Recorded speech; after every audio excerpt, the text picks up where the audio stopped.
Hello, my name's Sydney and this is my nutrition focused physical exam. The first thing I'm going to look at is her adipose tissue. So the first region I'm going to look under is her orbital region. And here I'm feeling if there's any hollowness or dark circles around her eye. Next, I want to look at her arm. Underneath her arm, you want to add about a 90-degree angle. And you're just going to pinch the very end to see if your fingers touch. My fingers do not touch here, so she has normal. The next thing I'm going to look at is her ribs to see if they're prominent on her back. So I can feel around here. And with her, she does not have prominent ribs, so she is not malnourished. Next, I'm going to look at the temporal region to see if there's any muscle loss, and then the clavicle to see if it's prominent. So here is where you would touch. She does not have any depression in her temporal region, so she is not malnourished as far as I know so far. Next, I'm looking at her clavicle. It's not overly prominent, and in females, you can see it as long as it's not prominent, it is fine. In males, if you were able to see the look of the clavicle, you may have some mild malnutrition. The next thing I'm looking at for muscle loss is the rounded curves of the arm and shoulder/neck. To do this, I'm gonna have the patient's arms at her side, like so, and look at the shape of her shoulder. In a malnourished patient, you may see a dip here and definition of the shoulder muscle. Next, I'm going to ask my patient to extend their hands straight out and push against a solid object. Here I'll be looking to see if her bones are prominent and to make sure there's no significant depressions. So here you see her bones are not prominent and that she has nice muscle to her deltoids. Here I'm going to look at her hands and to see when she touches her fingers together, if I pinch here, if there's a muscle bulge or if there's a slight depression. There we go. Can you pinch your fingers together like so? I feel. And there's nice muscle here. And now I'll ask the patient to sit with their legs propped up with their bent knee, and then ask the patient after that to sit with their legs propped up on a low furniture and grasp their quads to differentiate the amount of muscle tissue from fat tissue. We're looking for the muscle to protrude and the bones to not be prominent. We want well-rounded and well-developed muscle when we're doing these. Here you'll see a well-developed bulb of muscle. We have her leg propped up, and you can feel that there is indeed muscle here, and I do not feel only her bone. I'm going to take a look at your hair to see if any of it's falling out to the touch. Have you noticed any extra hair loss recently? No. Okay. I also want to take a look at your eyeballs to see if there's anything in the corners. Just little dots that you're kind of looking for to check for any micronutrient deficiencies. And the last thing I want to look at is your nails. See, make sure it's white to the touch, and to see if there's any disformities that could signify either protein or micronutrient deficiencies. Overall, it looks good though.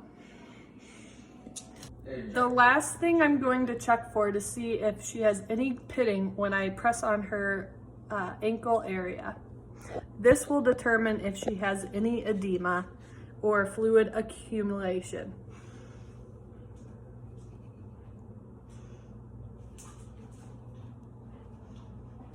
After reviewing my patient's adipose tissue and muscle, I have determined my patient is normal nutritional status.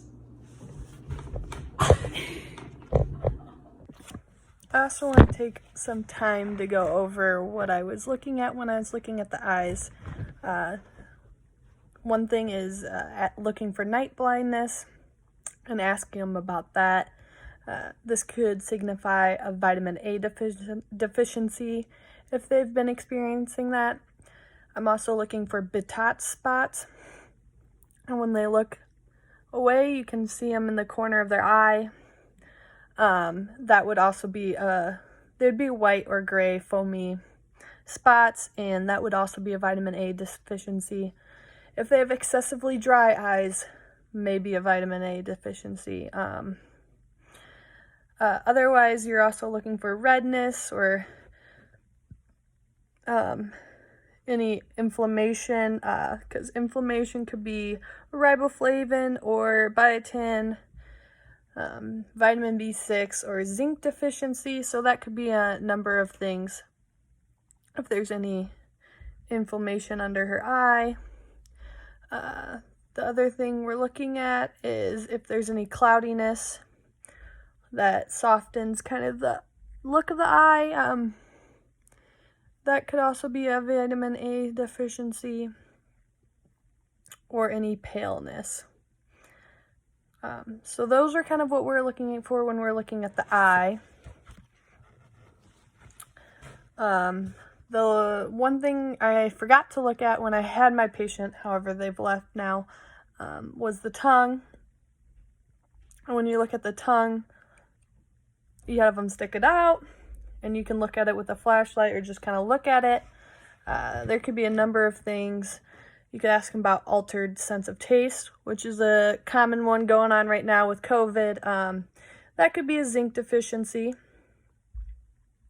If the lips and tongue appear pale, that could be vitamin B12 or folate or iron or any of those type of deficiency. If it's overly red or swollen and irritated gums, that could be a vitamin C, niacin, folate, or zinc deficiency. It can also be a vitamin A in excessive amounts. If the tongue is sore, swollen, red, and smooth, that'd be glossitis, or glossitis. And that could be riboflavin, niacin, vitamin B6, vitamin B12, folate, or iron deficiency, so that could be a number of things. And if there's any cracks, which that one's kind of an obvious one when you see it and fairly common in older people, that could also be riboflavin, niacin, iron, vitamin B6, or vitamin A toxicity. The last thing you're looking for with the crackling of the tongue, if it's severe in deep grooves, then it also could be because of dehydration. So that's kind of what you're looking for when you're looking at a tongue. Right now it's kind of difficult to do that because of COVID. However, hopefully when COVID clears up, then it's more feasible to do. The other thing I did was look at her nails and see if it turns white. Some other things you're going to look for is spooning, or like white lines to go across here. And then like we have these ridges on her nails. Whoop, sorry. However, if they're really prominent and like strong ridges, that's likely some type of micronutrient deficiency. The spooning shape of the nails could also be a protein deficiency or iron deficiency. The lines can be zinc or protein. And then the white line throughout is likely iron or B12.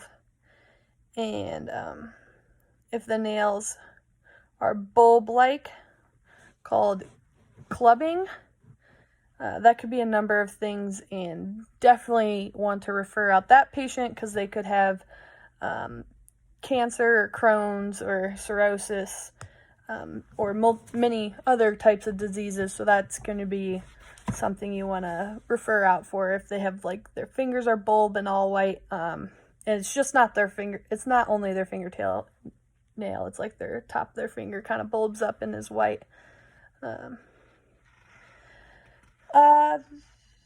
Then we have the thigh. When looking at the thigh, you also would want to squeeze the top of the thigh and kind of pinch off the top to make sure when you pinch that your fingers are not pinching skin to skin, and that there's some adipose tissue there, and that you can feel muscle before the bone, and it's not just skin bone. So that's something. And then feeling the sides to see that there's muscle formed.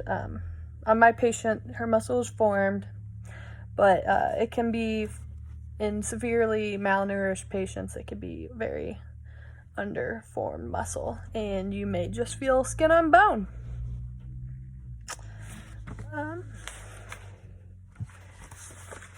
But yeah, that's all I kind of wanted to add in about the nutrition focused physical exam.